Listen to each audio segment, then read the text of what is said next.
Assalamualaikum warahmatullahi wabarakatuh. Sanak, hari ini kita hendak ziarah ke makam Syekh Abdul Hamid atau yang biasa disambut orang tuh Datu Abulung. Nah, jadi kita nyebrang dari sini, di samping kanan ini ada masjidnya. Nanti kita ambil footage lewat drone masjidnya, Sanak. Kita nyebrang dulu, Sanak, tanya-tanya sekalian. Paman, nyebrang ke seberang berapa Paman biayanya? Ikhlas saja. Bos ikhlas saja. Oh, jadi sapa mbari aja nih lah. Oh. Ayo Sanak. Nah, jadi untuk tarik nyebrang ke makam Datu Abulung itu seikhlasnya kata Sanak. Yuk. Coba kita tanya paman pelotoknya. Abang nyebrang Datu Abulung berapa? Ikhlas saja, Pak. Oh, seikhlas saja lah. Oke, coba saja. Nah, masuk kita. Ini nyebrangnya Bakelotok Senai. Kita karena kita menggunakan roda 4, jadi kita nyebrang pakai kelotok. Kalau misalkan kita menggunakan roda 2, nanti bisa nyebrang lewat jembatan gantung di sana. Bagi yang pakai motor, bisa menyeberang menggunakan jembatan yang tak jauh dari kubah. Tapi kebanyakan orang biasa menggunakan kelotok atau kapal.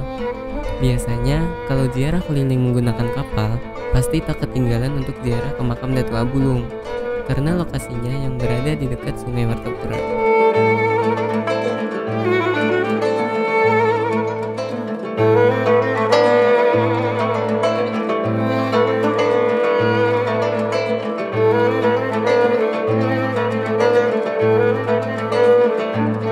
Penyeberangan ini sampai jam berapa emang biasanya?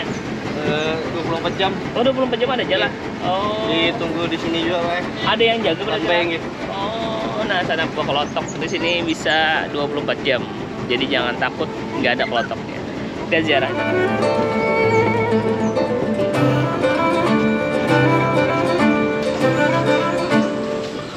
Oh, nah punya pakai roda 2. Nanti mampirnya tembusnya sini Sanak.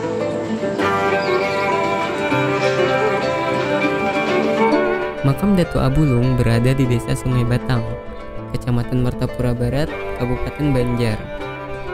Para penziarah bisa melalui jalur darat atau jalur air dengan menaiki kapal melalui Sungai Martapura.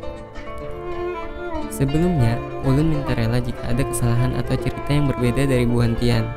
Menurut kisah, dari beberapa informasi yang ulun dapat, Syekh Abdul Hamid Abulung atau Datu Abulung adalah seorang ulama yang pernah menggemparkan Kalimantan dengan paham wahdatul wujud. Keilmuan beliau hanya dapat kita ketahui secara lisan dari mulut ke mulut atau dari pewaris para murid beliau.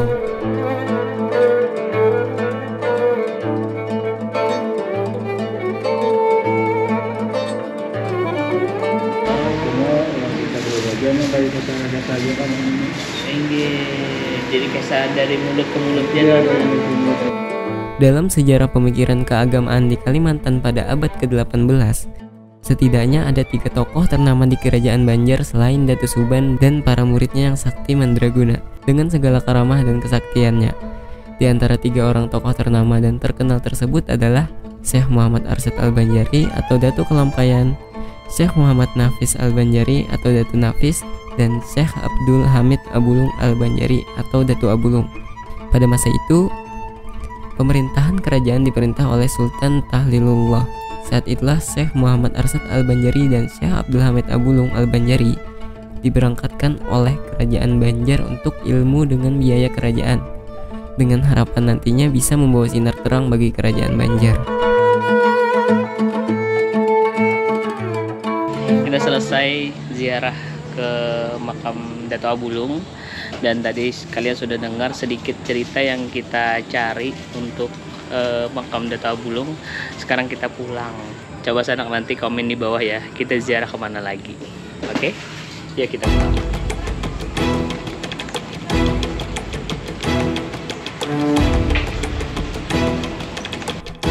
Sepulangnya dari menuntut ilmu di Tanah Suci, Datu Abulung mulai mengajarkan ilmu yang didapatnya kepada masyarakat sekitarnya seperti ilmu tasawuf.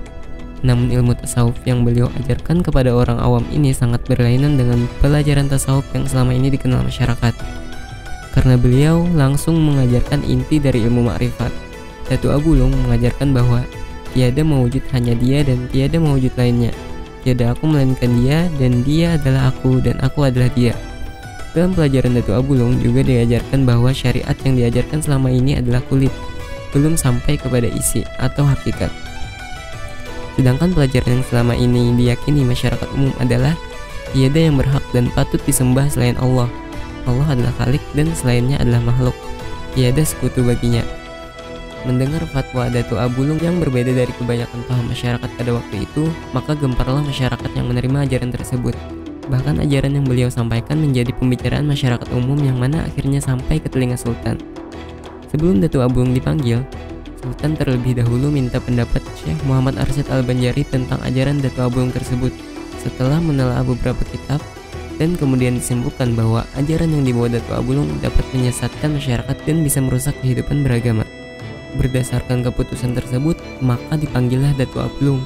Salah seorang prajurit kerajaan disuruh untuk mendatanginya. Sesampainya di tempat Datu Abulung, lalu dipanggillah beliau. Setelah sampai di istana dan terjadi tanya jawab, Sultan ingin bukti kebenaran ajaran Datu Abulung. Kemudian beliau berucap asyhadu an la ilaha illallah. Tiba-tiba tubuh beliau menghilang. Kemudian terdengar lagi suara wa asyhadu anna Muhammadur Rasulullah. Timbullah kembali badan beliau. Semua orang kagum melihat hal tersebut. Tapi dengan menimbang untuk keselamatan orang awam yang lebih banyak, maka dihukumlah Syekh Abdul Hamid Abulung dengan dimasukkan ke dalam kerangkeng yang ukurannya hanya muat tubuh beliau dan hanya cukup untuk berdiri. Dengan kurungan seperti itu, akhirnya beliau ditenggelamkan di sungai Lok Buntar. Maka akhirnya tenggelamlah sampai ke dasar sungai. Tanpa diketahui oleh semua orang, suatu keanehan terjadi. Apabila tiba waktu sholat fardu, maka kerangkeng tersebut akan timbul dari permukaan sungai. Dan beliau kemudian keluar dari kerangkeng tersebut dan melakukan sholat. Setelah selesai sholat, maka secara perlahan kerangkeng tersebut tenggelam kembali ke dasar sungai. Pada suatu malam, menjelang subuh, 10 orang pencari ikan yang sampai pada sekitar tenggelamnya Syekh Abdul Hamid lambat-lambat mereka mendengar suara azan. Perlahan-lahan mereka mendekati sumber suara azan tersebut dari kejauhan. Mereka melihat keganjilan dan keanehan Datu Abulung tersebut. Sejak saat itu, mereka mengangkat beliau menjadi guru mereka. Dari beliau mereka belajar berbagai ilmu agama Islam. Karena jumlah mereka 10, maka dinamakan orang 10 atau sekarang orang menyebutnya Datu 10. Setelah selesai belajar, orang 10 ini menjadi pegawai kerajaan. Setelah direndam dalam air, Datu Abulung tidak juga mati dan akhirnya diketahui kerajaan. Maka akhirnya Datu Abulung kembali dibawa kerajaan. Di hadapan Sultan, akhirnya Datu Abulung mengatakan bahwa beliau tidak bisa dibinasakan dengan alat apapun kecuali dengan senjata yang ada di dinding rumah beliau, dan menancapkannya di dalam daerah lingkaran yang beliau tunjukkan di belikat beliau. Setelah sholat 2 rakaat, senjata tersebut ditancapkan di belikat beliau yang sudah ditandai tersebut, maka memancarlah darah segar dari tempat itu. Dan anehnya, darah tersebut membentuk kalimat La ilaha illallah Muhammadur Rasulullah. Setelah sekian lama, kubur beliau akhirnya ditemukan oleh masyarakat atas petunjuk dari almarhum Tuan Guru Haji Muhammad Nur Tangkisung, yang juga diyakini adalah seorang kekasih Allah. Letaknya sebelah hilir dari kampung Dalam Pagar, dan sekarang dipelihara makamnya oleh warga setempat. Selain itu, keanehan makam yang terletak di pinggir sungai itu beberapa kali tergerus air sungai dan turun ke bawah. Tapi setelah itu makam itu naik dengan sendirinya, dan tanah di bawahnya juga mengikuti makam tersebut. Wallahu a'lam. Sana kita coba jalan melihat dalamnya Masjid Jami Syekh Abdul Hamid Abulung.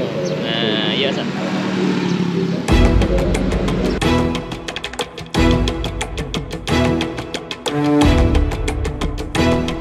Menurut kisah, Masjid Datu Abulung ini merupakan penebusan dosa dari Raja Banjar masa itu. Para penziarah umumnya selalu mengunjungi makam kemudian melakukan salat di Masjid Datu Abulung.